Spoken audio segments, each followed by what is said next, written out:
Hello, everybody, and welcome back to the Same Old Arsenal podcast. Much like Arsenal throughout this evening's game, me and Chris are rotating tonight. I'm the one hosting. Chris is the one taking the 30 minutes off at the end. And Chris, I'm not too sure where to start with that one, mate. It was maybe it was a bit of a predictable performance, given that this is the mid-week game in between a massive game against Spurs, another massive game coming in on Sunday. And it was a bit of a leggy, bit of a tired performance from Arsenal. But ultimately, we're coming away with another clean sheet, another good defensive performance. And I think Arteta and the team are going to be pretty happy with a point on the road in the opening game of the Champions League. Yeah, it's an interesting one. So I don't know about you, but part of me was a bit like, let's just get this game over and done with. This felt like the really crappy sort of meat in between the sandwich that is North London Derby and the Man City game, which you shouldn't really think about it like that because ultimately it's Champions League. You know, we want to finish in the upper echelons of it, so the top sort of 8, so that we can get through into the next stage, which is essentially the equivalent of winning your group. But if I'm completely honest, part of me was a bit like, get through this without injuries, get through this without any kind of massive headlines, focus on the weekend. I think there's probably some bits that we need to get into, like our play in the middle and attacking third, which is a slight concern. But ultimately, as I was leading up to this game and I was talking to a Chelsea fan beforehand in the pub, because I've had a work leaving do this evening before I watched the football, he was saying to me, so what's your kind of gut feel about today? And I sort of said, well, look, we got 3 points in the North London Derby, and that was a massive kind of, tick in the box. And I thought I would have taken 2 points, as in a point against Tottenham and a point against City. So in my head, as we sort of mentioned it at the weekend, I'm a little bit like, we're already up on that. So tonight just felt like just get the job done in that you don't lose, and I'd kind of be all right with that. I don't know about you, what your kind of general vibe was pre-game. Yeah, I definitely would have been happy with a point. I think it's just, obviously, we're doing this immediately after the game, aren't we? So Yeah. there is that slight bit of me that's like, I would have loved to have seen a bit more pragmatism from Arsenal. And I suppose they were, in a way, in the sense of they were sensible, defensive, resolute. But in terms of the attack, I would have liked to have seen a bit more. And I know there were a lot of calls on social media about how we were missing Erdegaard and we were lacking creativity. And I think part of that was down to the way that we set up, in that we weren't on the front foot, even with the players that we had out there. And I'm not necessarily sure it was down to the personnel that were on the pitch that led to us kind of feeling a little bit flat in the attacking thirds, but more down to the way we actually set up tactically. And you've got to remember, this is a tough game as well. Like going away to Italy against a team that are the Europa League champions.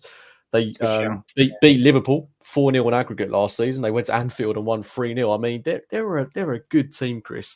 So away from home, I mean, let's say we put in this performance against Inter Milan in the Champions League, who we've got later on in a couple of months' time. I think we'd be pretty happy with a point against them. Obviously, Atalanta aren't Inter Milan, but we know what Italian teams are like. They're very good, very respectable opposition. And if we were doing the Champions League in the normal format, I think we'd be pretty happy with a point, wouldn't we? Yeah, I mean, I would. Let's be honest with you. So, but this, do you know what? I tweeted this about 15 minutes before the end of the game. The only annoying thing about the current format is that you don't get the revenge tie. So, like last season when we played Lens, we should have beaten them. We were better than them.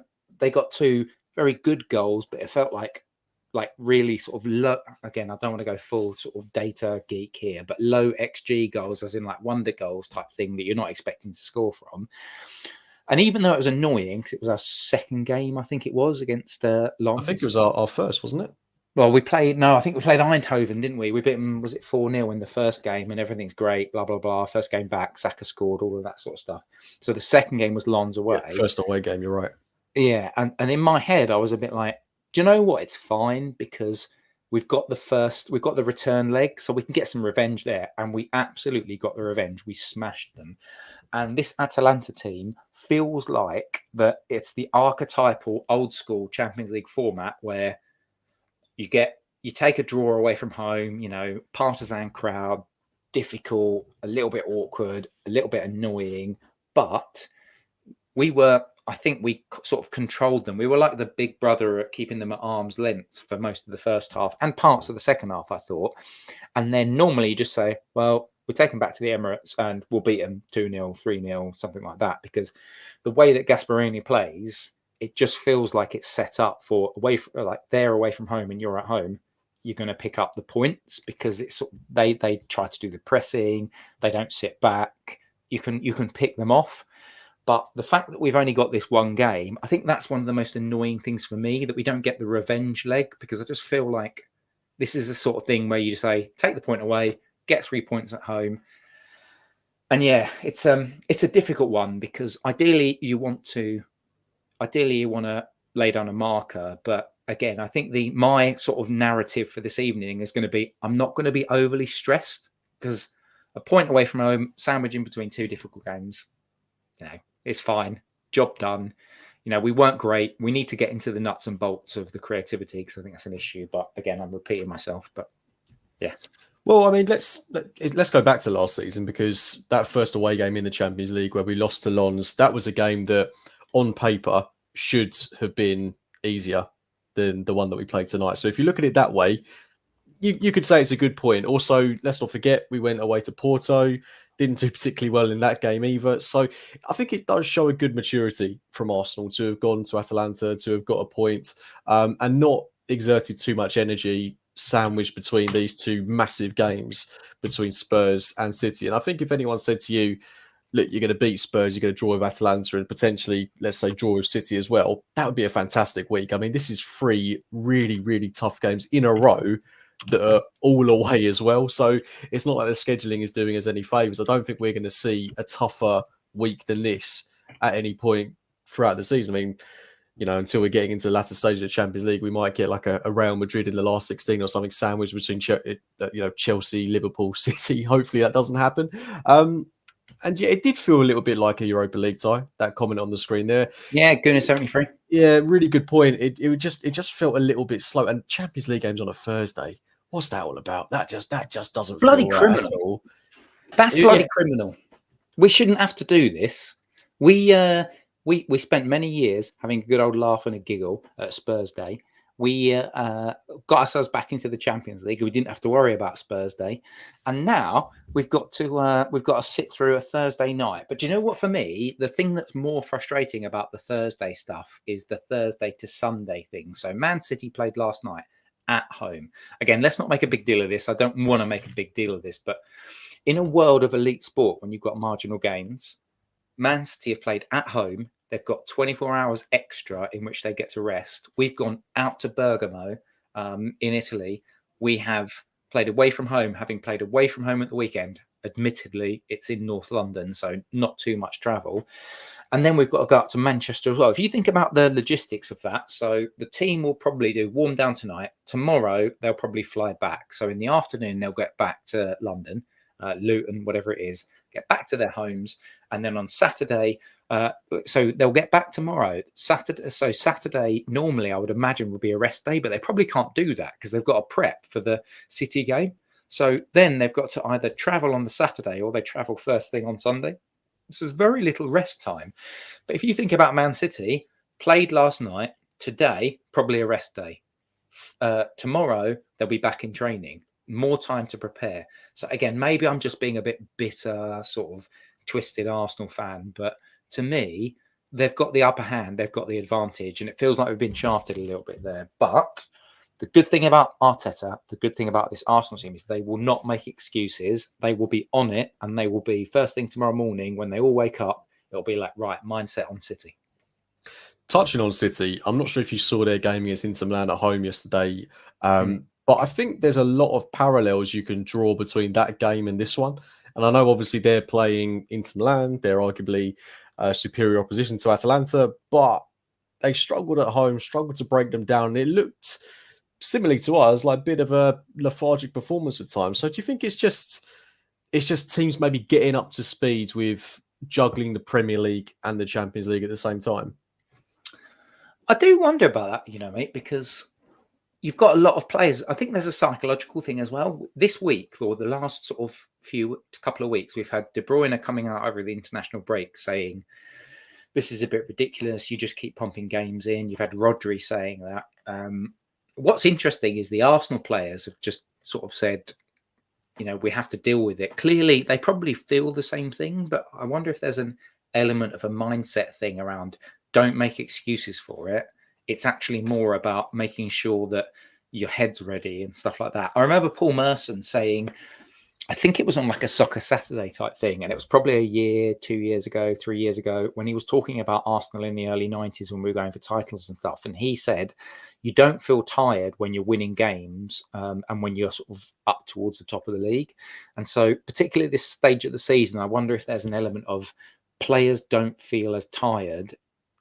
Maybe I'm just sort of superimposing sort of an old school 90s mentality on it, but it feels to me like at this stage, it's more about managing minutes, managing time, and also managing expectations as well. So, for example, today we started with Partey, and then we brought Jorginho on 60 minutes. And forgive me for giving a little reference to the blog that I wrote today, but that's one of the things that I said. I was happy either way, whether it's Partey starting or Jorginho starting, but you need to flip them on about 30 minutes because these are two guys in their 30s and we need to almost rotate it. So if Jorginho starts tonight and Partey gets 30 minutes tonight, then flip it the other way at the weekend so that Jorginho starts. So in this instance, I would expect Jorginho starting for 60-ish minutes on Sunday, and maybe Partey gets the second 30 minutes. What do you think on that? Do you think that's the right thing to do? Do you think that's Do you think Arteta did sensible management of the subs today? Yeah, definitely. And not just those two. I think subs throughout. Saka came off, Sterling came on. The only player I desperately would have wanted to seen, and I'm sure a lot of others did well, and maybe game state didn't allow for it, but I would have loved to have seen Nwanieri. And, given how the game played out, maybe it wasn't the right opposition or the right fixture for him to get some minutes in. I'm pretty sure Arteta is going to be starting him in that game coming up against Bolton. But I think if we're going to suffer from missing Erdegaard's creativity, then he's a guy that we need to start seeing more of, because I worry with the lineup that we saw tonight and the lineup that we saw against Spurs that when we come up against mid to low block opposition, as we so often do, we might struggle. And even with those players out there tonight, I'm sure when the game state is different and we're at home to say a Leicester, a Southampton, an Ipswich, we would go hell for leather a bit more and we'd see the likes of Havertz, Partey, Saka, Martinelli, etc. be a lot more influential in that end of the pitch. But I think it would just be very useful, given the state we're in, with potentially looking at Erdegaard being out for 2 months, to have another attacking outlet that we can rely on to bring in. And you don't want to pin your hopes on a 17-year-old, but I think everyone's very excited about Nwanieri, and we need to see him sooner rather than later. But on that note, Chris, let's talk about the team lineup, because we did make a couple of changes. Declan Rice came in, as I think we all knew he would. Jorginho went onto the bench. Jesus started.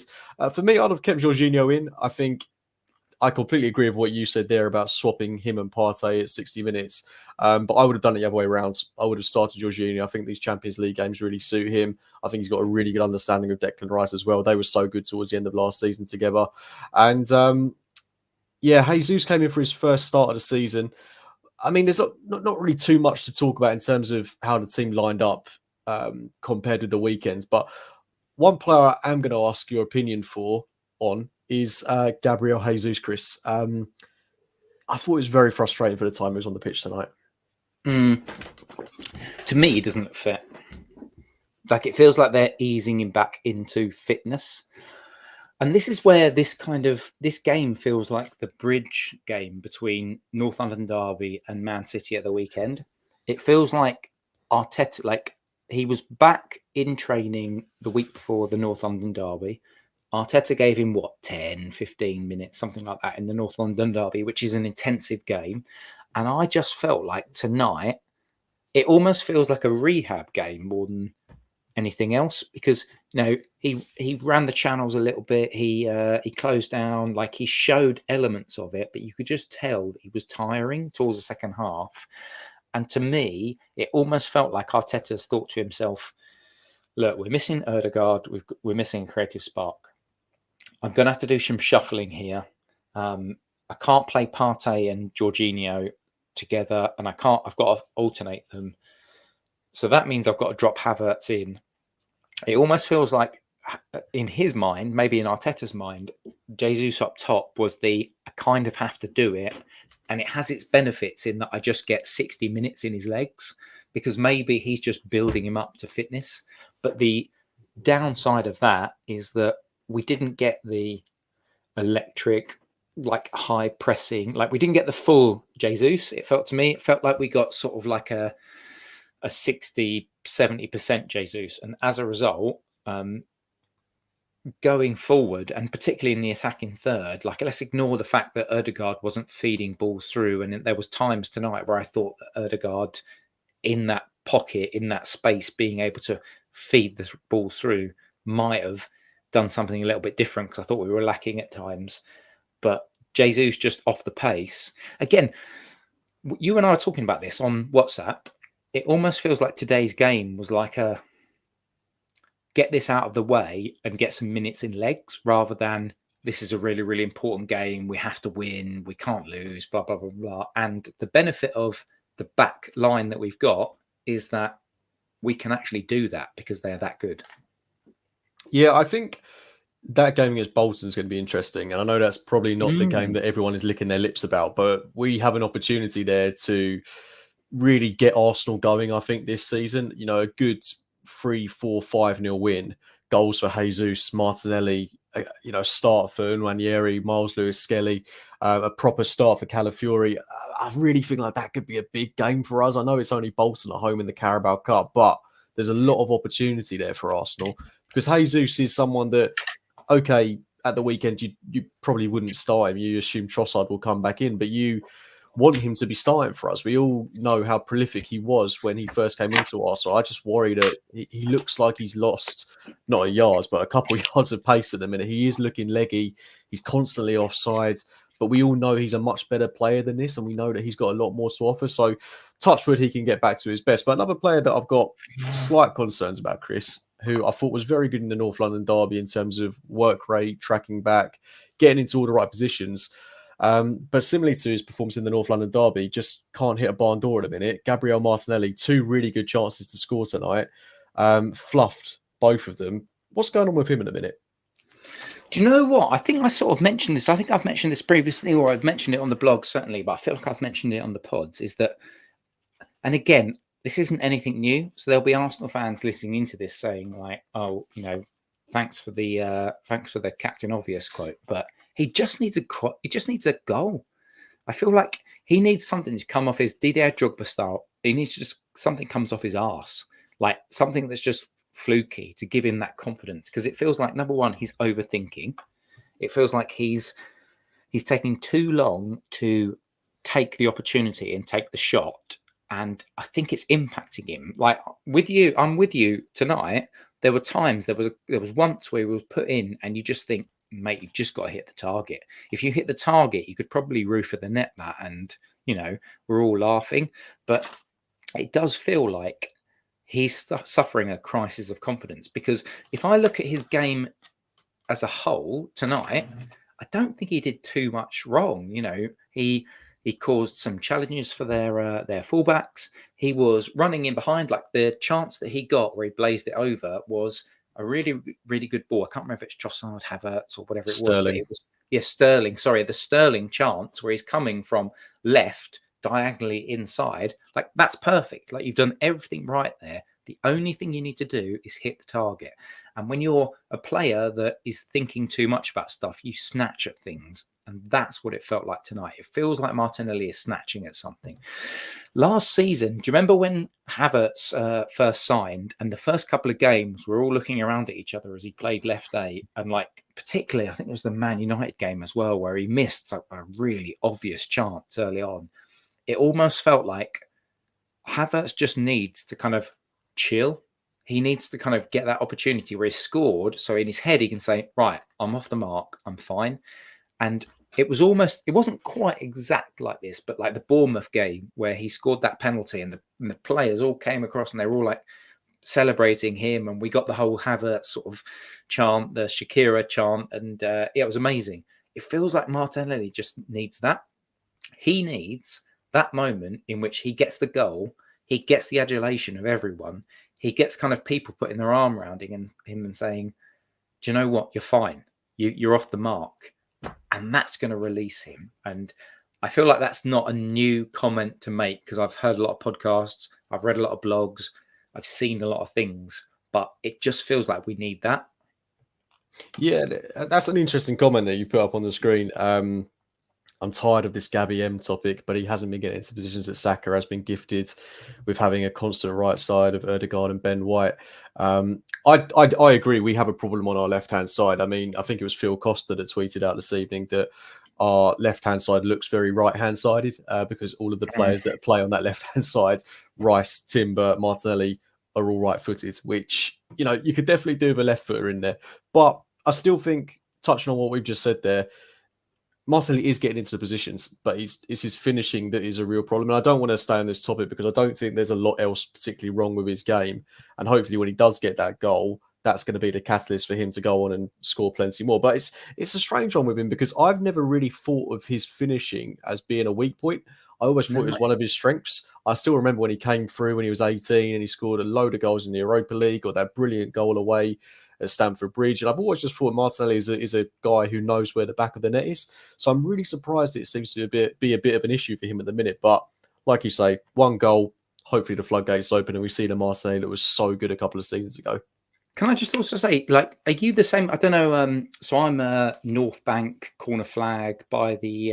If you watch the game, I'm on the left hand side. So just let the listeners know where you are. But the noise around where I've been has always been. Again, I've seen some of this online. Martinelli's issue has been his end product, not from finishing, but from his crossing. Like the amount of times that I hear, like fans around me saying, "Oh, he can't cross the ball" and stuff like that. Where I think that's probably a little bit harsh because there are games particularly towards the end of last season. Well, he played less towards the end of the last season, but when he was playing regularly, that his crossing was not that bad. Like people talk about his end product, more about his assisting end product. But you're right. Like people, like his finishing has always never been something that we've talked about.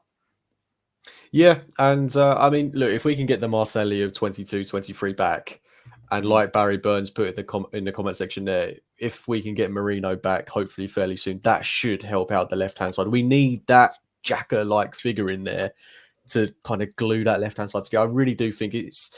I don't want to use it as an entire excuse for Martinelli, but I do think he's really suffered from that left-hand side just kind of being picked apart. He's kind of the only real constant that's remained in that left-hand side. And now he's having to deal with Leandro Trossard, who showed great form towards the end of last season, has started this season really well as well. So it's a tough position to be in, especially for a young player. And you've got to remember, he's only 23. So these peaks and troughs are to be expected with a player of that age. But Chris, look, we've spoken for 23 minutes. We've not actually spoken about the actual game yet, which kind of tells you just what kind of an evening it was for Arsenal. Unless there's anything you want to touch on in that first half, I think we should just get straight to the penalty incident because there's nothing else that I can think of note. Thomas Partey getting bypassed. Oh man, this has felt like something that's just been. It feels like an inevitability, and I'm not sure why we allowed it to happen in our own penalty area. But I mean, who are you putting the blame on there? Because Partey gets too easily bypassed. We've seen that happen, a handful of times already this season. But why was he in that position, in that kind of right centre half role? How did that come about? Yeah, I think the thing about Atalanta, which I think we should recognise, is that they are a decent team and they are a well-drilled team, and also they've had the same manager for a number of years, so they know their position, they know their movement. And what Atlanta are, high pressing, a lot of movement. So what they do across the front three is they rotate a lot across the front three. So there's part of me, and Arteta even referenced it beforehand. He said, this is going to be a tough game because this is a very unusual opponent. And the way in which they move across the front three, like they leave quite a lot exposed at the back.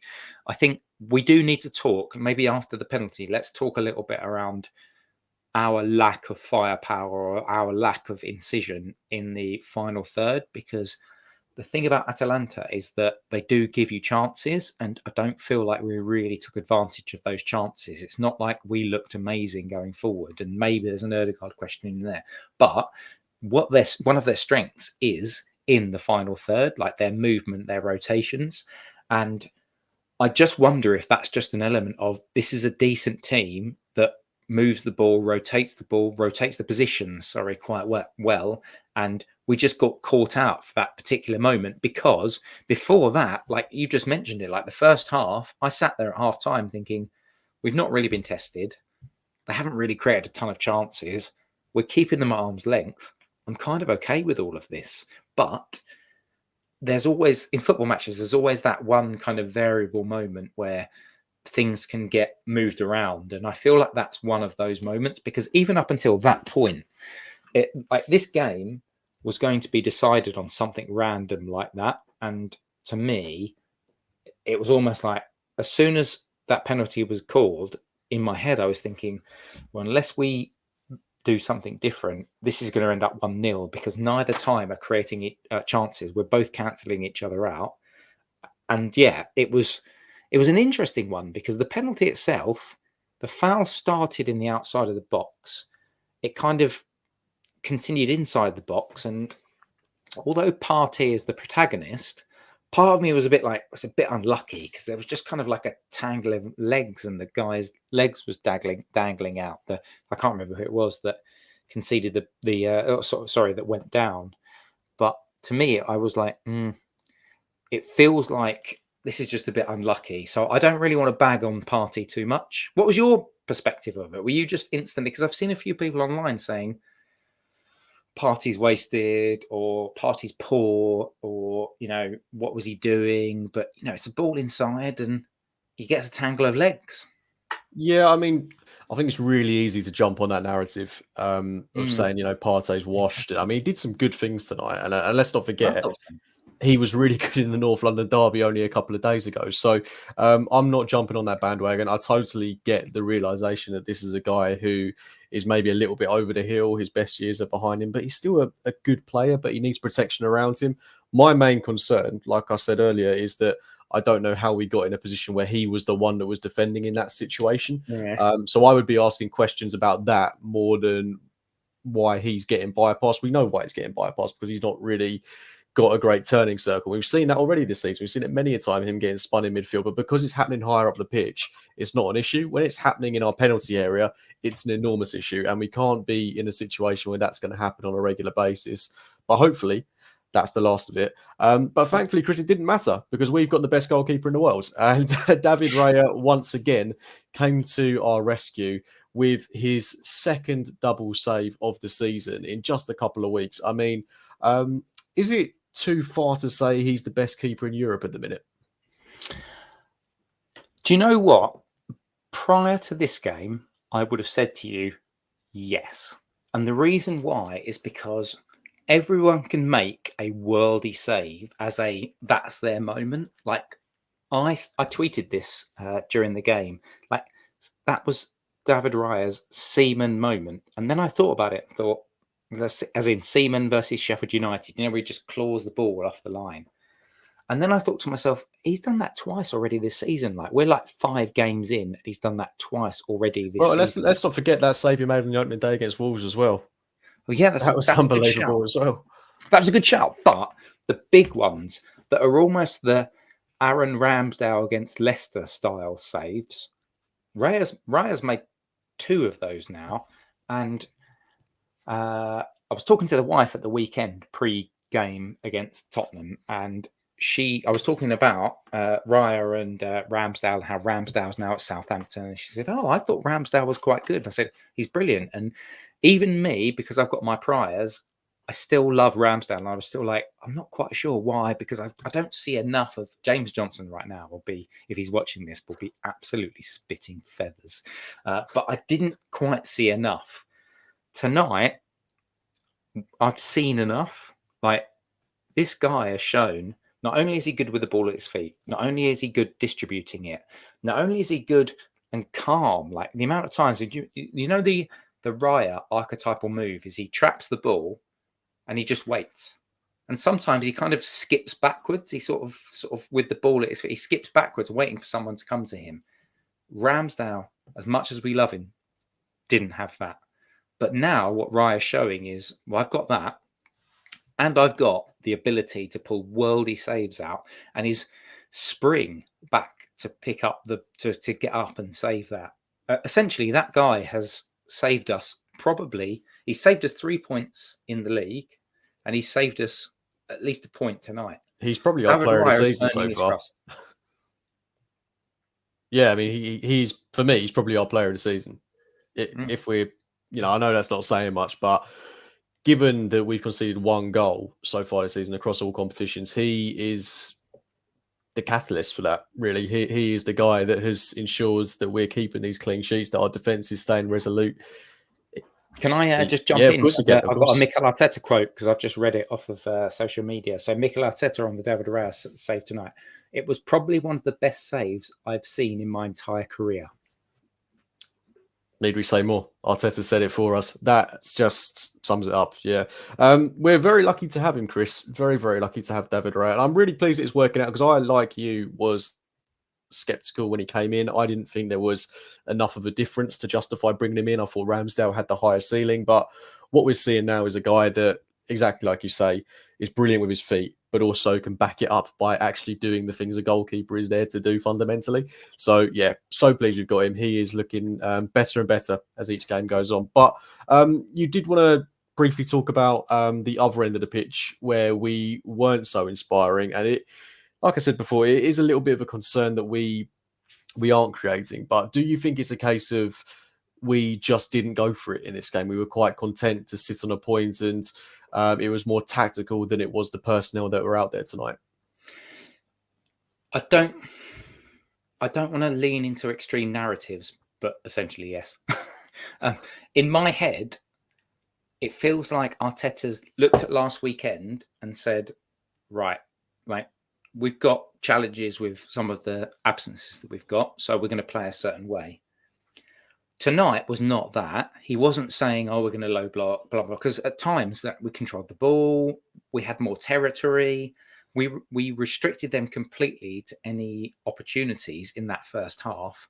And even in the second half, penalty aside, they had a couple of pot shots from outside of the box. I don't recall seeing tons of chances. It's not like we were cut open. I feel like tonight was not Arsenal playing the way that we did at the weekend. It was Arsenal playing within themselves and saying, we've got a big game on Sunday. Let's just do what we need to do and be defensively resolute. But we're not going to go hell for leather here, because ultimately we're going to play 8 games in the Champions League in this new format. In the old format, you play 6 games. If you get to 10 points, you're probably getting through. You probably will finish top of your group. So if you add a couple of games on there, maybe it's 12 points. So maybe there's kind of like this target of get to 12 points. So if you're going to play 4 away and 4 at home, 3, 6, 9, 12, win your 4 home games, great.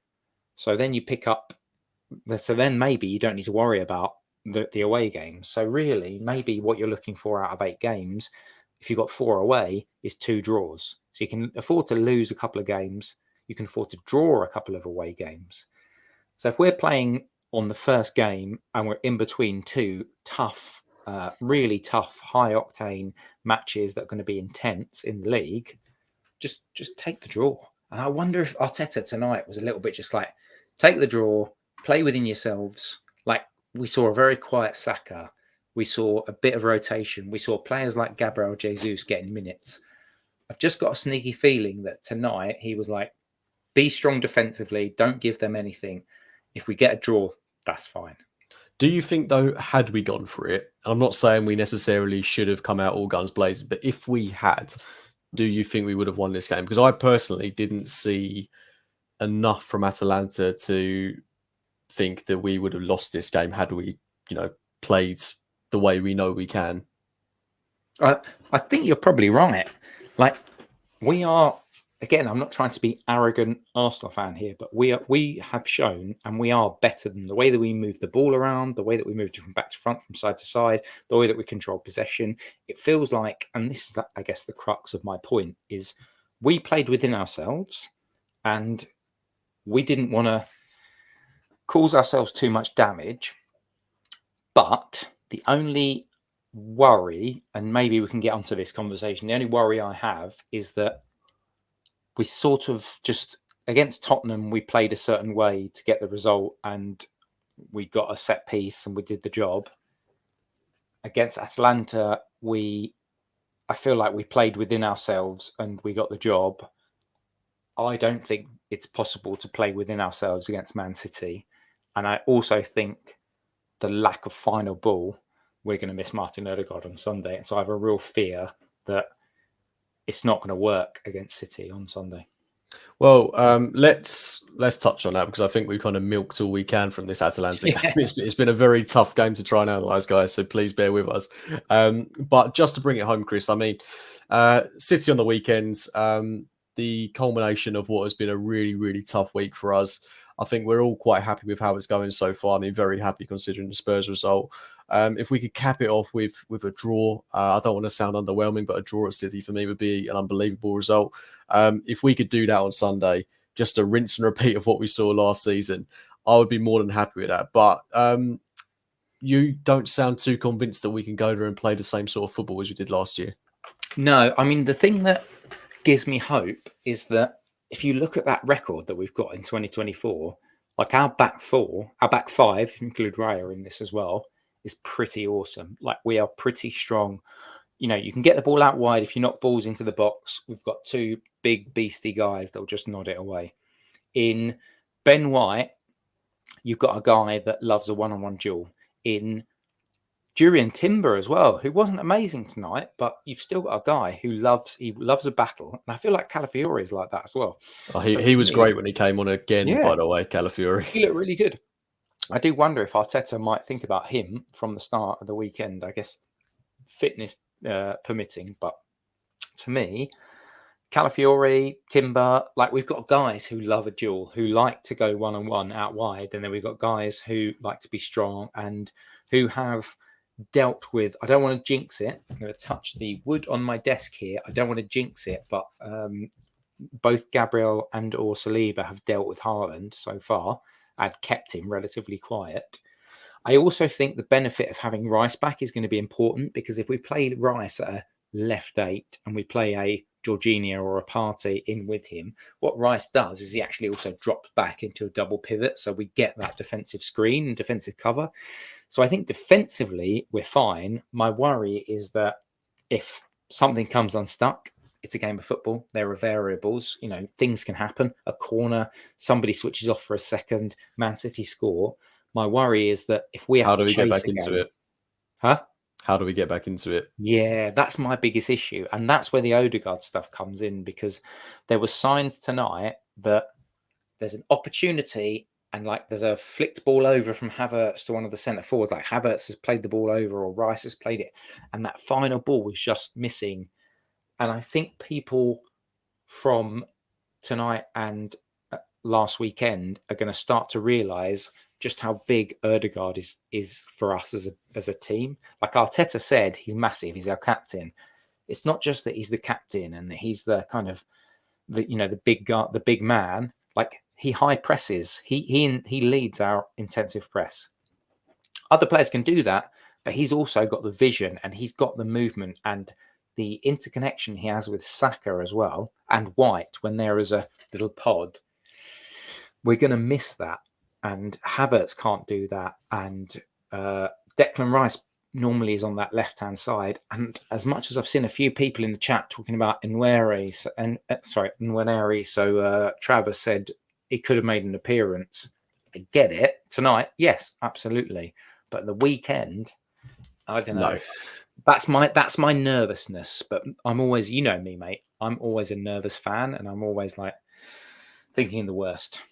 Yeah, and that's why, going back to what I said earlier, I think we have to put emphasis on playing in Nwaneri at some point because I just don't know in this team who can be that creative spark.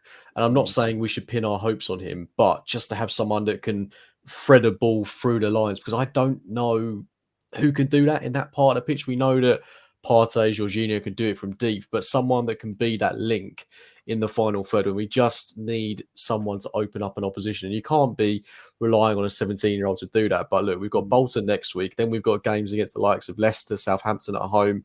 There should be minutes there for Nwaneri, and we need to see him because we're going to miss Erdegaard for the next 2 months. And that is a big problem. And we need to find a solution to that issue, because you can't play like we have tonight, week in, week out. It's just not going to work. There will come a point where, okay, we might not concede any goals, but we're not going to score any either. So we need to find a way to make it work. But can I just jump in just for one point there? If I'm going to go glass half full, before this week, and again, you and I were talking at Amanda's wedding last Thursday. In my head, when we were chatting, in the reception area, if someone would have said you can get a win against Spurs, you can get a draw away to Atalanta, given the injuries, given this week and how challenging it is, and then just roll the dice against City. I think you're like me. I would have been like, "Yep, take that. Don't care. Like, fine, take it." Yeah, I'm more than happy with that. And look, once we've got City out of the way, it's not smooth sailing, but it's definitely more favourable. And as each week goes on, we're a week closer to getting Marino back. We're a week closer to getting Ødegaard back. A week closer to getting Tomiyasu, Zinchenko, all these other guys back. And no matter what you think of those fringe players, we desperately need them because the games are coming thick and fast. It is a game pretty much every 3 days, every 4 days at the minute. So we need our squads. But Chris, look, it's getting late. Last thing I'm going to ask you, mate. I don't have a book. The famous woman with the book is not here this evening. Score prediction for Manchester City. Use City. this book if you like. Oh my God, there's a book. Okay. Right. I thought we'd gotten away with this being penned down, but go on then. Disclaimer. This is a workbook, and most likely I will completely have forgotten this, ladies and gentlemen, boys and girls. So James and I are not as fastidious as Amanda, and most likely when we go live post game on Sunday, neither James and I will remember this. So Amanda will be on a cruise somewhere cursing us, but hey, we get to do what we want now because she's not around and she can't control us. And on that note, Chris, what's your prediction? Do you know what? I was more optimistic and went for like a draw against Spurs, and I wondered about Atalanta. I'm going to do it. I'm going to say I think we might lose to City. Oh, here he is. I'm sorry. And I'm sorry to everyone in the chat. And I'm sorry to Ruth Beckart, who sponsors us.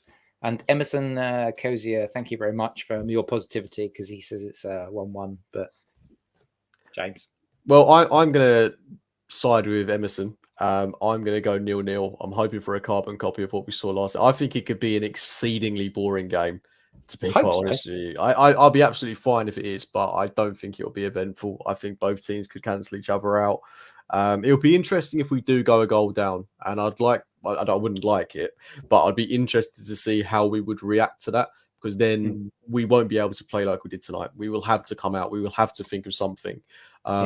And we will have to take risks, which we didn't really tonight, arguably because we didn't have to.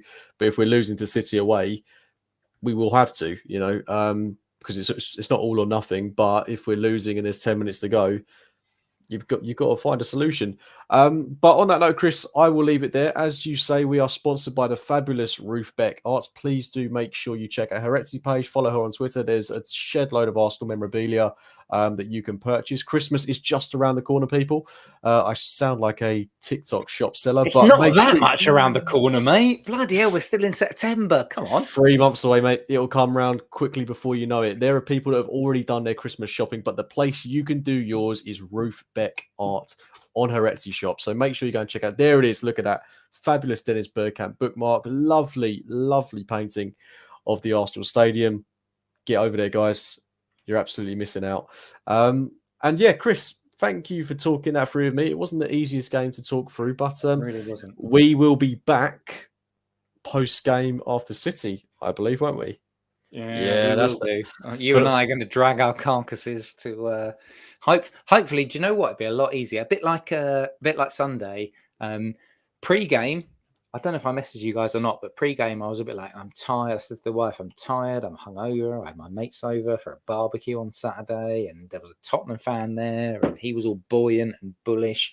And then we ended up beating Tottenham, and honestly, it was like all of the hangover and all of the tiredness went away. I had a great old time with you and Amanda. So let's hope for the same on Sunday, eh? Yes, fingers crossed, mate. And on that note, we will leave it there. Thank you to everyone for joining us in the chat room. We will be back around 6 o'clock-ish Sunday. Make sure you like, subscribe, and keep that notification bell turned on for when we're going live. And from myself and Chris, see you later, guys. Bye-bye. Bye.